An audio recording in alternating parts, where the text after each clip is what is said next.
The cardboard box sitting on my apartment doorstep looked innocent enough, but the moment I saw the Morrison Tech Solutions logo, my stomach dropped. 3 days had passed since they escorted me out of the building with a security guard watching my every move, and now here was my so-called exit package. I carried it inside, dreading what I might find. Personal items, sure. Maybe my coffee mug and the small succulent plant from my desk.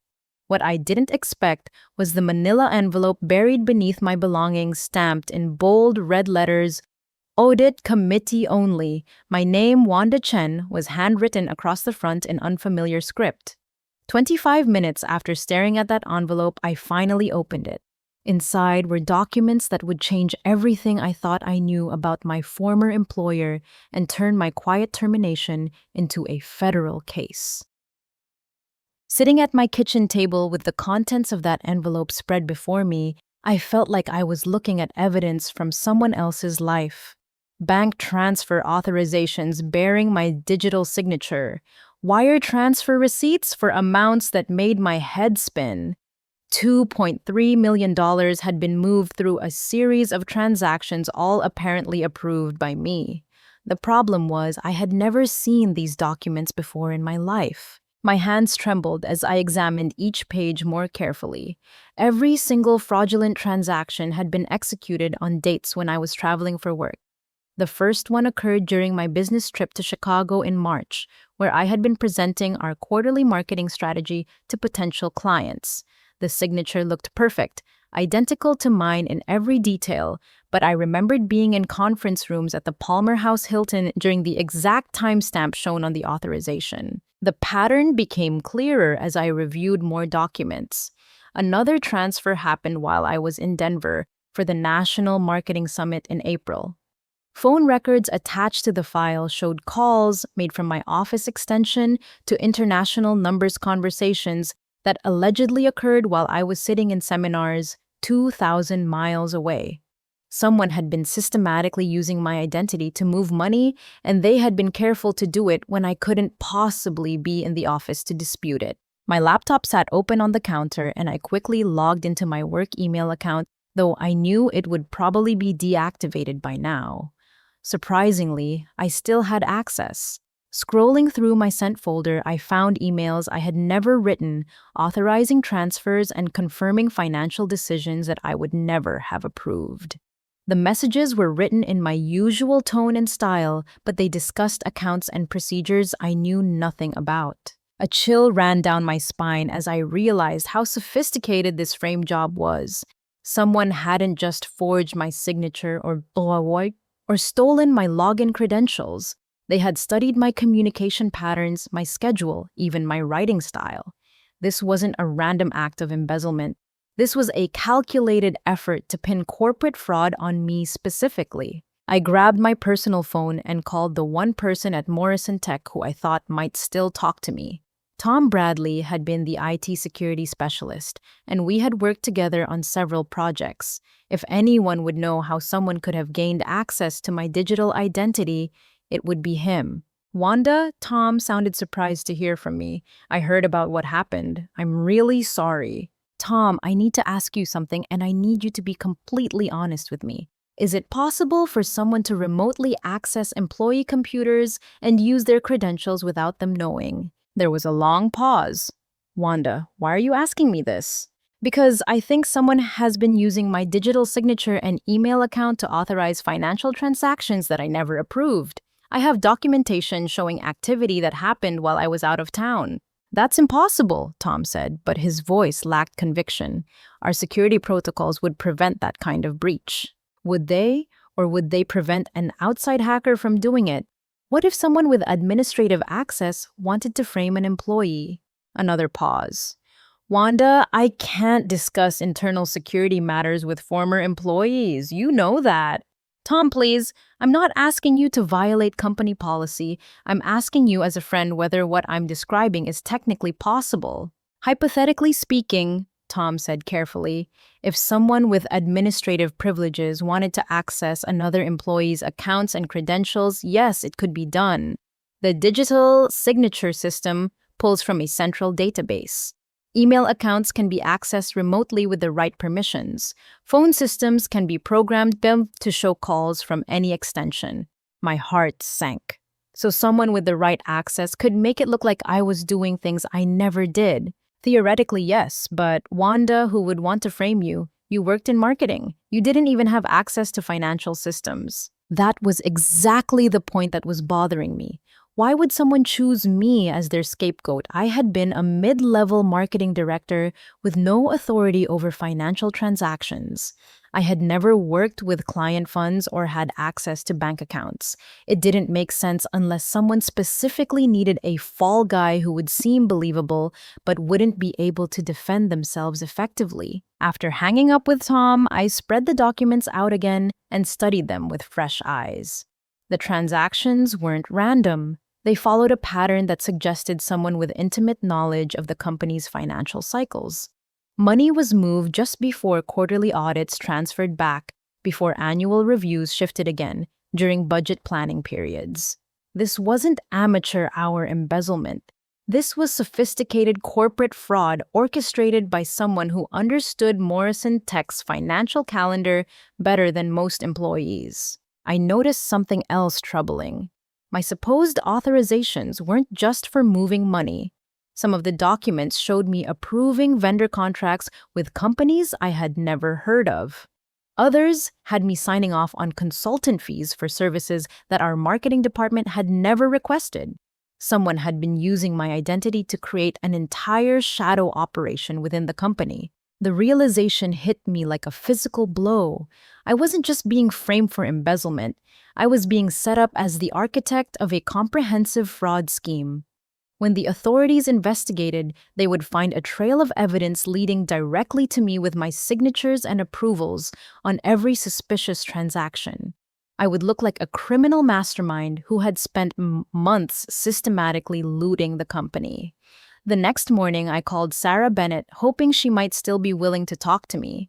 Sarah had been Morrison Tech's financial analyst for 4 years, and we had collaborated on budget projections for marketing campaigns.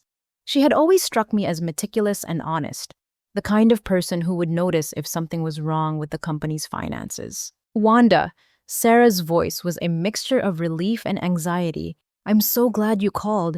I've been wanting to reach out, but I wasn't sure if I should. Why, what's happened? They fired me too, same day as you actually. Security escorted me out about 2 hours after they walked you to the door. My pulse quickened. Did you get an exit box? Yes, and Wanda, there were things in there that I never created. Financial reports with my name on them that showed discrepancies I had never identified. Emails I supposedly sent questioning budget allocations that I never wrote. It was like someone had been creating a parallel version of my work. Sarah, I need to see you in person. Can we meet somewhere private? An hour later, we sat across from each other in a small coffee shop in downtown Portland, both carrying boxes of evidence that painted us as corporate criminals. Sarah looked exhausted with dark circles under her eyes and the stressed appearance of someone who hadn't been sleeping well. I started noticing irregularities in the quarterly reports about 6 months ago. Sarah began keeping her voice low. Nothing major at first, just numbers that didn't quite add up when I cross-referenced them with monthly statements. But every time I tried to dig deeper, Marcus Thompson would redirect me to other projects. Marcus Thompson was the chief financial officer, a man in his 50s who had joined Morrison Tech about 18 months ago. I had only interacted with him a few times, but he had always seemed professional and competent. What kind of irregularities? I asked. Client escrow accounts that showed different balances depending on which system I accessed them from. Consultant payments that didn't match the contracts in our files. Wire transfers that appeared in our bank statements but weren't reflected in our internal accounting software. Sarah pulled out a folder from her box and showed me printouts of financial records. Look at this. Our main client, Cascade Holdings, shows a balance of $1.7 million in escrow in our primary accounting system. But when I accessed the bank records directly, their actual balance was only $400,000. The difference just vanished. I studied the documents and a pattern began to emerge. Sarah, look at the dates on these discrepancies.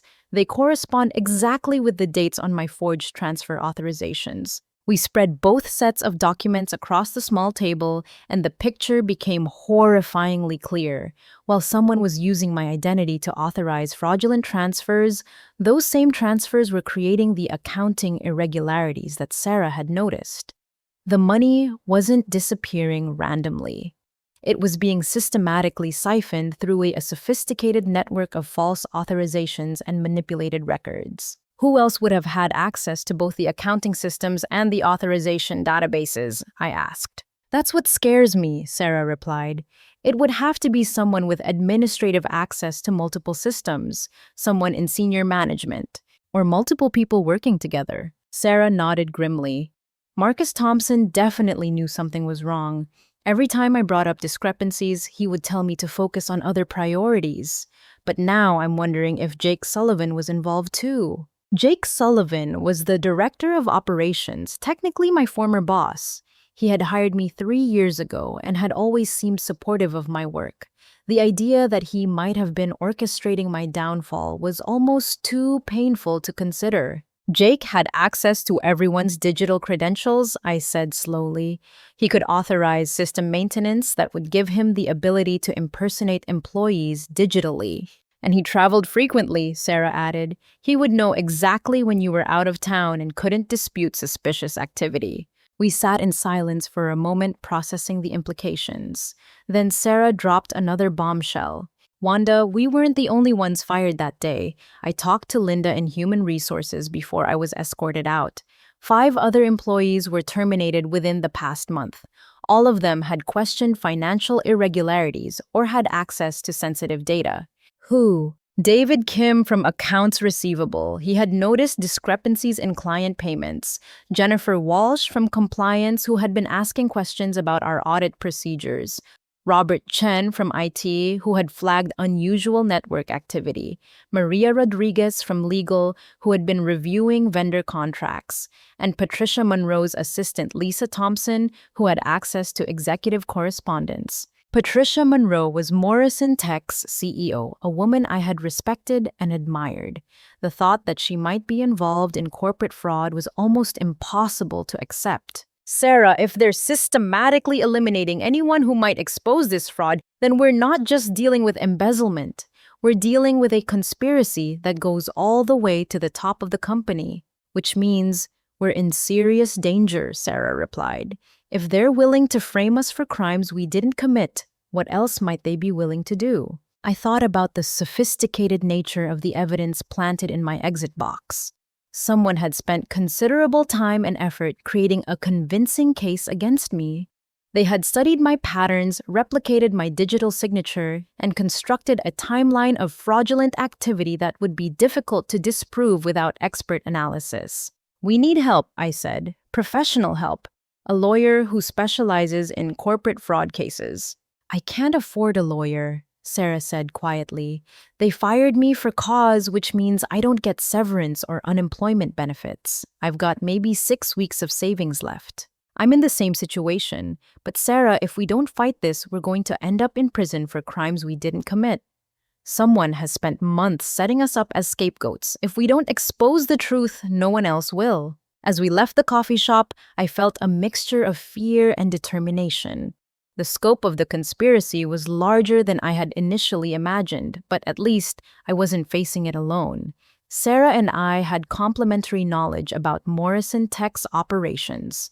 Between her understanding of the financial systems and my knowledge of the operational procedures, we might be able to uncover enough evidence to clear our names. But first, we needed to figure out how to protect ourselves from whatever other surprises our former employer might have in store. 2 days after my meeting with Sarah, I received an unexpected phone call from Linda Crawford, Morrison Tech's Human Resources Director. Linda had always been friendly during my employment, and I had considered her someone I could trust when workplace issues arose. Wanda, I hope you're doing well under the circumstances, Linda said, her voice carrying what sounded like genuine concern. I was wondering if we could meet to discuss your departure from the company. There might be some options available to help ease this transition for you. Part of me was suspicious, but part of me was desperate for any assistance Morrison Tech might be willing to offer. What kind of options? Well, I'd prefer to discuss this in person rather than over the phone. Could you meet me for lunch tomorrow? Somewhere private, where we can talk openly. Against my better judgment, I agreed to meet Linda at a small restaurant outside of downtown Portland. I arrived early and chose a corner booth where our conversation wouldn't be easily overheard. When Linda arrived, she looked nervous and kept glancing around the restaurant as if she was worried about being seen. Wanda, I want to help you, but I need you to understand that my hands are tied in many ways, Linda began after we had ordered our food. The company is facing some serious challenges right now, and there are federal investigators asking questions about various employees. My stomach dropped. Federal investigators? The FBI has been reviewing our financial records for the past several weeks. Your name has come up in their investigation along with several other current and former employees. Linda, I need you to know that I never authorized any of the financial transactions that are apparently attributed to me. Someone has been using my digital identity to commit fraud. Linda studied my face carefully. Wanda, I believe you. That's why I wanted to meet with you. But you need to understand the position you're in. The evidence against you looks very convincing. Digital signatures, email authorizations, phone records. From the outside, it appears that you were involved in moving significant amounts of company and client funds.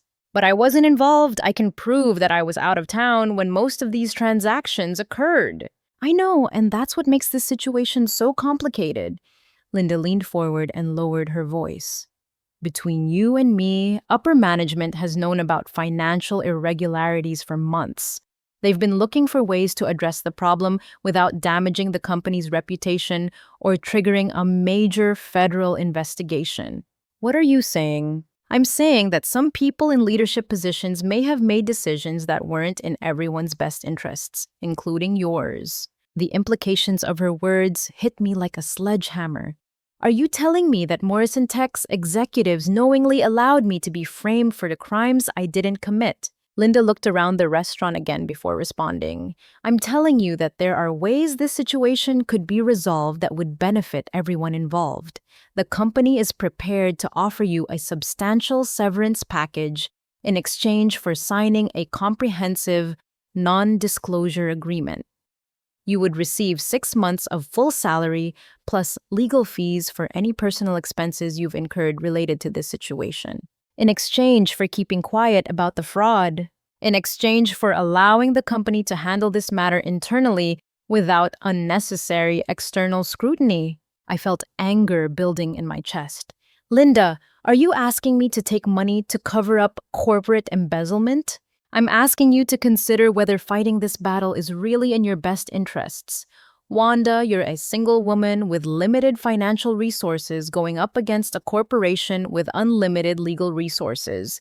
Even if you're completely innocent, the legal process could destroy your life financially and professionally. And if I refuse, Linda's expression became more serious. Then you'll face this investigation on your own with all the evidence stacked against you. The federal prosecutors aren't going to care about your travel records or your claims of innocence if they can build a compelling case using the digital evidence that's already been compiled. I realized that Linda wasn't trying to help me. She was trying to buy my silence. Morrison Tech's leadership knew exactly what had happened, and they were willing to sacrifice me to protect themselves. Who authorized this offer? I asked. It comes from the highest levels of the company. Patricia Monroe. Linda didn't answer directly, but her expression told me everything I needed to know. I thought about the sophistication of the frame job, the systematic elimination of employees who had questioned financial irregularities, and now the attempt to buy my silence. This wasn't a case of a few rogue employees embezzling funds. This was a coordinated effort by Morrison Tech's leadership to loot the company and pin the blame on expendable employees. Linda, I need to ask you something and I want you to answer honestly. How many other employees have been offered similar deals? She hesitated for a long moment. Wanda, I really think you should consider the offer seriously. That's not what I asked. How many others? Several. And if they refuse, then they face the consequences of the evidence against them. I pushed my untouched sandwich away and leaned back in the booth. Linda, do you understand what you're asking me to do? You're asking me to accept money to cover up crimes that I didn't commit, crimes that were committed by the people who are now offering to pay me off. I'm asking you to be realistic about your situation. My realistic situation is that I'm innocent of any wrongdoing, and I'm not going to let Morrison Tech's executives use me as a scapegoat for their embezzlement scheme. Linda's demeanor changed slightly, becoming less friendly and more businesslike. Wanda, I hope you'll reconsider. The offer will remain open for 48 hours. After that, the company will have no choice but to let the federal investigation proceed without any consideration for your personal circumstances. As we parted ways in the restaurant parking lot, I realized that my former employer had just revealed the true scope of their conspiracy. They weren't just covering up embezzlement. They were actively working to frame innocent employees and then attempting to buy their silence. The fact that they were willing to offer substantial money to keep me quiet proved that they knew I was innocent and that they were guilty. But it also meant that I was now in serious danger. If Morrison Tech's executives were desperate enough to frame multiple employees and offer bribes to cover up their crimes, they might be willing to take more drastic action against anyone who refused to cooperate. I drove home with my mind racing, trying to figure out my next move.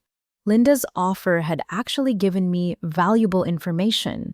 She had confirmed that federal investigators were already involved, which meant that someone else suspected Morrison Tech of fraud. She had also admitted that upper management knew about the financial irregularities and had made deliberate decisions to frame employees rather than address the problems honestly. Most importantly, she had inadvertently revealed that other employees were facing similar situations. I wasn't alone in this fight, and Morrison Tech's leadership was more vulnerable than they wanted me to believe. That evening, I used almost all of my remaining savings to hire David Rodriguez, an employment attorney who specialized in corporate fraud cases. David operated out of a small office in Southeast Portland, and his initial consultation fee was more than I could comfortably afford, but I knew I couldn't fight this battle without professional help. David listened carefully as I explained my situation, occasionally asking clarifying questions about the timeline of events and the nature of the evidence against me. When I finished, he leaned back in his chair and studied the documents I had brought. Wanda, this is one of the most sophisticated frame jobs I've seen in 15 years of practice, he said finally. Whoever orchestrated this has extensive knowledge of digital security systems and corporate financial procedures. Can you help me prove my innocence? I can try, but we need to understand what we're up against. You mentioned that the FBI is already investigating Morrison Tech. That could work in our favor or against us depending on how much evidence they've already collected and whether they view you as a suspect or a potential witness. How do we find out? Carefully. If you're currently considered a suspect, any contact with federal investigators could be used against you later. But if they're investigating the company generally, you might be able to provide information that helps their case. David pulled out his phone and scrolled through his contacts. I have a relationship with an FBI agent who works white-collar crime cases. Let me make some discreet inquiries about the Morrison Tech investigation. While David made his call, I studied the diplomas and certificates on his office wall. He had graduated from Lewis and Clark Law School and had worked as a federal prosecutor before going into private practice. If anyone could help me navigate this situation, it would be someone with experience on both sides of corporate fraud cases. Interesting developments, David said after finishing his call. Agent Jennifer Walsh is the lead investigator on the Morrison Tech case. The investigation has been ongoing for approximately 6 months, initiated by a whistleblower complaint from someone inside the company. 6 months, but they only started framing employees within the last month, which suggests that Morrison Tech's leadership became aware of the federal investigation and began creating scapegoats to deflect attention from the real perpetrators. So I'm not the original target of the investigation. It doesn't appear that way. Agent Walsh is willing to meet with you, but only if you're represented by counsel and only if you're prepared to provide information rather than just seek information. What kind of information would they want? David reviewed my documents again. You have evidence of digital identity theft and document forgery. You have testimony about systematic termination of employees who question financial irregularities. And you have evidence of attempted bribery from human resources. That's exactly the kind of information federal investigators need to build a conspiracy case. But what if they still think I'm guilty? Then we'll cross that bridge when we come to it. But Wanda, the fact that they're willing to meet with you suggests that they're interested in what you have to say. The next morning, David and I met with Agent Jennifer Walsh at the FBI field office in downtown Portland. Agent Walsh was a woman in her 40s with short brown hair and an intense, focused demeanor. She led us to a small conference room and immediately got down to business. Ms. Chen, I understand you have information relevant to our investigation of Morrison Tech Solutions. Agent Walsh, my client believes she has been framed for financial crimes she did not commit, David began. She has evidence of digital identity theft, document forgery, and attempted obstruction of justice. Agent Walsh studied the documents I provided, paying particular attention to the timeline of fraudulent transactions and my travel records. These dates do show that you were out of town when the transactions allegedly occurred. But digital signatures can be executed remotely, and we'd need computer forensics experts to determine whether your credentials were compromised. Agent Walsh, I said, I need to know whether I'm considered a suspect in this investigation. Ms. Chen, 6 months ago, we received a complaint from Morrison Tech's internal audit department indicating possible embezzlement of client funds and manipulation of financial records. Your name was mentioned in that complaint along with several other employees. My heart sank. So I am a suspect. You were. But based on what you've shown me today and based on additional evidence we've collected independently, we're beginning to think that you and several other employees may have been deliberately framed by Morrison Tech's senior management. What additional evidence? Agent Walsh exchanged glances with David before responding. We've been monitoring Morrison Tech's financial accounts and communications for the past 3 months. We've identified patterns of fund transfers that don't match the official records provided to investigators. We've also intercepted communications between senior executives that suggest they were aware of the embezzlement and were actively working to shift blame to lower-level employees. Are you saying that Patricia Monroe and her team are the real criminals? I'm saying that our investigation has shifted focus from individual employees to systemic corporate fraud orchestrated by senior management. Agent Walsh leaned forward. Ms. Chen, we'd like you to consider cooperating with our investigation. We believe Morrison Tech's executives may continue to contact you in an effort to buy your silence or intimidate you into not cooperating with federal authorities. What would cooperation involve? Initially, it would involve wearing a recording device during any future conversations with Morrison Tech employees or executives. We're particularly interested in documenting any attempts at bribery, intimidation, or obstruction of justice. David and I looked at each other. Cooperating with the FBI would mean actively working to expose Morrison Tech's crimes, but it would also put me in potential danger if the company's executives realized what I was doing. Agent Walsh, if my client cooperates, what protection can you provide? We can't provide physical protection, but we can expedite the investigation to minimize her exposure, and cooperation would certainly be viewed favorably if any charges are eventually filed. What if Morrison Tech doesn't contact me again? Based on the pattern we've observed, we believe they will. Companies engaged in this type of systematic fraud typically make multiple attempts to silence potential witnesses, especially when federal investigators are involved. I thought about Linda Crawford's offer and her implied threats. Morrison Tech's leadership clearly considered me a significant threat, or they wouldn't have attempted to buy my silence. If I was going to clear my name and help bring the real criminals to justice, this might be my only opportunity. I'll do it, I said, but I want protection in writing and I want assurance that my cooperation will be documented in case I need it later. Agent Walsh nodded. We can arrange that. As David and I left the FBI office, I felt a mixture of fear and empowerment. For the first time since receiving that exit box, I was taking action rather than just reacting. Morrison Tech's executives had made a serious mistake when they chose me as their scapegoat. They had assumed I would be too intimidated or too financially desperate to fight back. They were about to learn how wrong they had been. 3 days after agreeing to cooperate with the FBI, I received the call I had been expecting.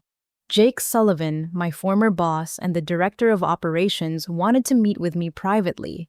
His voice on the phone sounded casual and friendly, as if my termination had been an unfortunate misunderstanding rather than part of a deliberate frame job. "Wanda, I know this whole situation has been difficult for you," Jake said.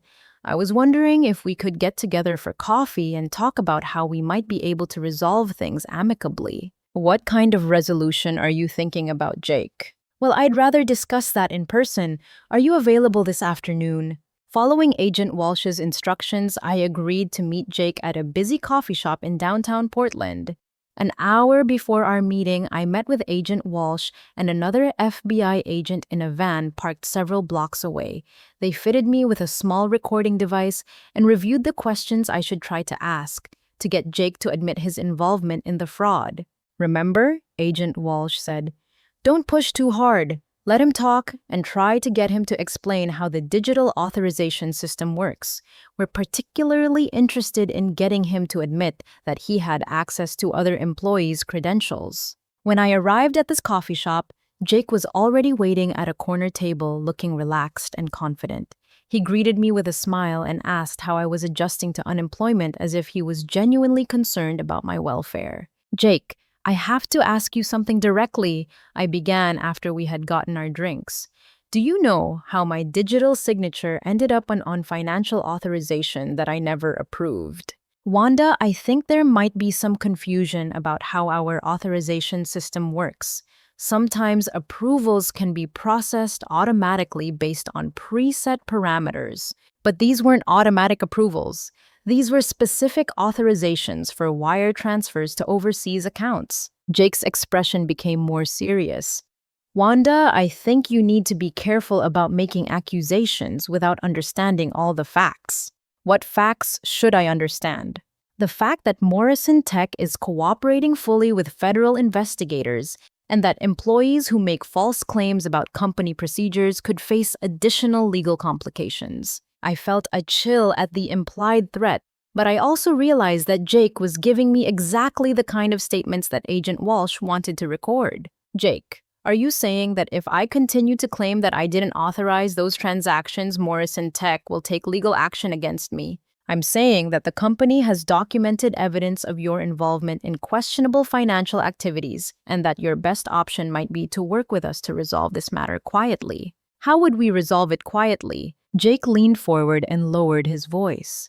"The company is prepared to provide you with a generous severance package and positive references for future employment in exchange for a commitment that you won't make public statements about your termination or about Morrison Tech's business practices." "And if I refuse?" "Then you'll face the federal investigation with all of the evidence stacked against you, including evidence that hasn't been released yet." "What evidence?" "Wanda, do you really want me to go into details here?" "Yes, I do." Jake looked around the coffee shop before continuing. "Computer forensics have shown that your workstation was used to access financial systems outside of normal business hours. Your access credentials were used to modify client account records. Your email account sent authorizations for consultant payments to companies that don't actually exist. But I wasn't in the office during any of those times." "Can you prove that because the security logs show your badge being used to enter the building?" My heart was racing, but I forced myself to stay calm. Jake was describing an even more sophisticated frame job than I had imagined. Someone had not only used my digital credentials, but had also used my physical access badge to create a false record of my presence in the building. Jake, who would have had the ability to use my access credentials and my security badge without my knowledge. "Wanda, you're asking me to speculate about security matters that I can't discuss." But hypothetically, someone with administrative access could do those things. Hypothetically, yes. But Wanda, you need to understand that these aren't hypothetical questions anymore. The FBI is building a criminal case, and every conversation like this one is potentially being monitored or recorded. Are you saying you think this conversation is being recorded? I'm saying that people in your situation should be very careful about who they trust and what they say. Jake's warning felt like a direct threat, but it also told me that Morrison Tech's executives were paranoid about federal surveillance. They knew they were being investigated, and they were becoming increasingly desperate to control the narrative. Jake, I need you to answer one question honestly. Did Morrison Tech's senior management know that employees were being framed for financial crimes they didn't commit? Jake stared at me for a long moment before responding. Wanda, the company's priority is protecting its legitimate business interests and its shareholders. Sometimes that requires making difficult decisions about employees whose actions have created liability for the organization. Even if those employees are innocent, the company has to rely on the evidence available to it, and the evidence in your case is very compelling. Evidence that was manufactured. Evidence that exists regardless of how it was created. I realized that Jake had just admitted on tape that Morrison Tech's leadership knew the evidence against me was manufactured and that they were willing to sacrifice innocent employees to protect themselves. It wasn't a complete confession, but it was enough to demonstrate that the company was engaged in a deliberate cover-up. Our conversation continued for another 20 minutes, with Jake alternately threatening me with additional legal consequences and offering me financial incentives to stay quiet. By the time we parted ways, he had painted a clear picture of a conspiracy that reached the highest levels of Morrison Tech's management. As I walked back to my car, I felt a mixture of satisfaction and fear. The recording device had captured exactly the kind of evidence that Agent Walsh needed to build her case, but it had also confirmed that Morrison Tech's executives were willing to go to extraordinary lengths to protect themselves. Jake's veiled threats made it clear that they viewed me as a significant danger to their conspiracy. That evening, I met with Agent Walsh to review the recording. Her reaction was immediate and decisive. Ms. Chen, this is exactly what we needed. Mr. Sullivan has essentially admitted that the company manufactured evidence against you and that senior management is aware of the frame job. What happens now? Now we accelerate the investigation. Based on this recording and other evidence we've collected, we'll be executing search warrants on Morrison Tech's offices within the next 48 hours. Will Jake and the others be arrested? That depends on what we find during the searches and whether we can connect them directly to the embezzlement scheme. But your cooperation has given us probable cause to seize their computer systems and financial records. As I drove home that night, I realized that the balance of power had shifted dramatically. Morrison Tech's executives had spent months setting me up as their scapegoat, but their own arrogance and desperation had led them to incriminate themselves. In trying to silence me, they had given federal investigators exactly the evidence needed to expose their conspiracy. The tables had finally turned, and Morrison Tech's leadership was about to discover that framing innocent employees was a far more dangerous game than they had realized. 2 days after my recorded conversation with Jake Sullivan, I woke up to news reports that the FBI had raided Morrison Tech's headquarters. Local television stations showed footage of federal agents carrying boxes of documents and computer equipment out of the building, while Morrison Tech's employees stood in the parking lot looking confused and frightened. Agent Walsh called me that afternoon to update me on the investigation's progress. Ms. Chen, I wanted you to know that we executed search warrants early this morning on Morrison Tech's offices and on the personal residences of several senior executives. We've seized computer servers, financial records, and personal devices that should provide us with comprehensive evidence of the fraud scheme. Were there any arrests? Patricia Monroe, Marcus Thompson, and Jake Sullivan were all taken into custody this morning. They're being held pending arraignment on federal charges of embezzlement, wire fraud, and conspiracy. I felt a surge of satisfaction mixed with disbelief. For weeks, I had felt powerless against Morrison Tech's sophisticated conspiracy. Now the people who had tried to destroy my life were facing federal criminal charges. What about the other employees who were framed? We've contacted all of them and they're being offered the same cooperation agreements that we offered you. Sarah Bennett has already agreed to testify before the grand jury about the financial irregularities she discovered. So you believe all of us were innocent. The evidence strongly suggests that Morrison Tech's senior management systematically framed multiple employees to cover up their embezzlement of client funds and pension money. The computer forensics analysis has shown that all of the supposedly incriminating digital evidence was created using administrative credentials that only senior executives had access to. Agent Walsh explains that the investigation had uncovered an embezzlement scheme far more extensive than anyone had initially suspected. Patricia Monroe and her inner circle had been systematically stealing money from client escrow accounts, employee pension funds, and company operating funds for over 2 years. When they realized that federal investigators were getting close, they had launched a desperate effort to create scapegoats who could be blamed for the missing money. How much money are we talking about? Based on our preliminary analysis, approximately $4.7 million was stolen from various accounts. The scheme was sophisticated enough that it might have continued undetected indefinitely if they hadn't gotten greedy and started framing employees. What happens to the employees who were fired? That's actually some good news for you. Morrison Tech's board of directors held an emergency meeting yesterday and voted to terminate the entire senior management team.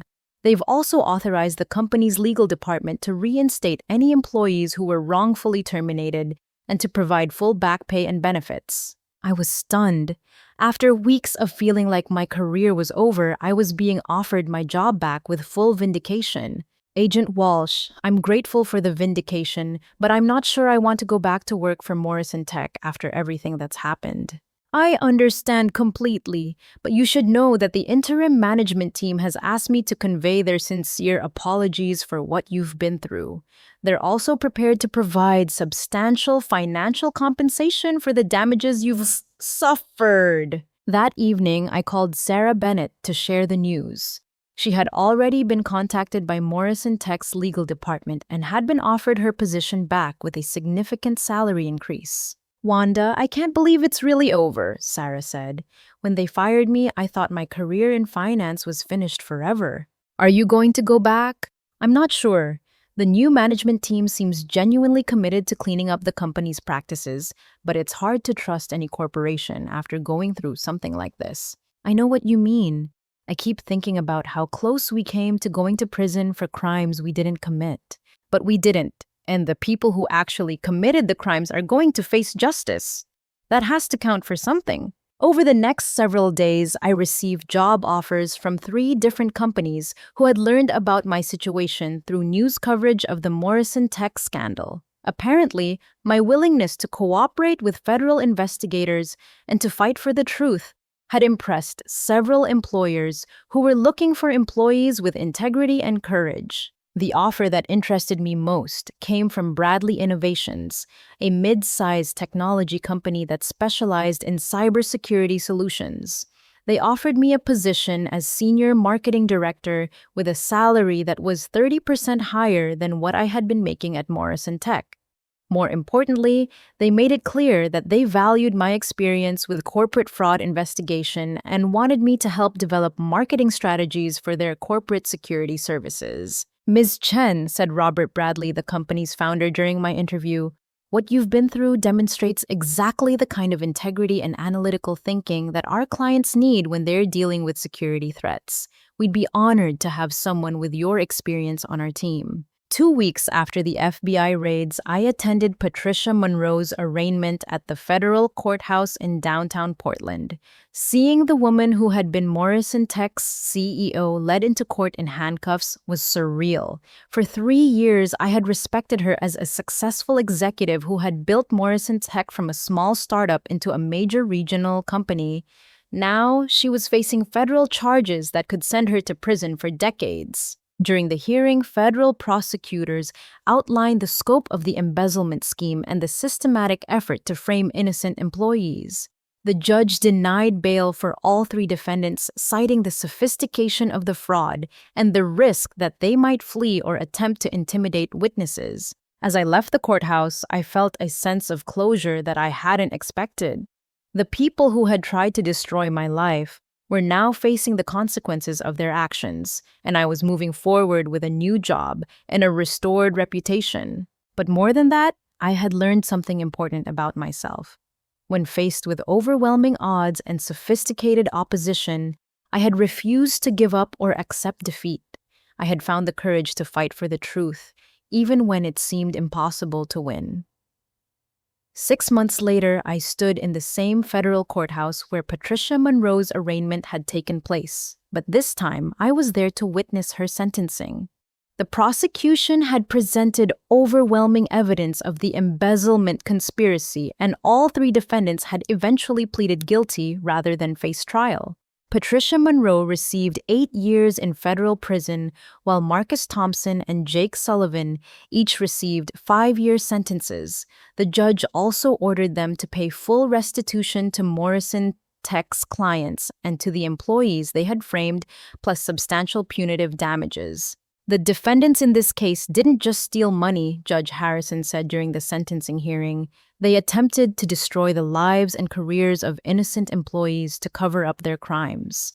This kind of sophisticated corporate fraud undermines public trust in our business institutions and requires serious consequences. Sarah Bennett, who attended the sentencing with me, had decided to take a position with a nonprofit organization that helped businesses implement ethical financial practices.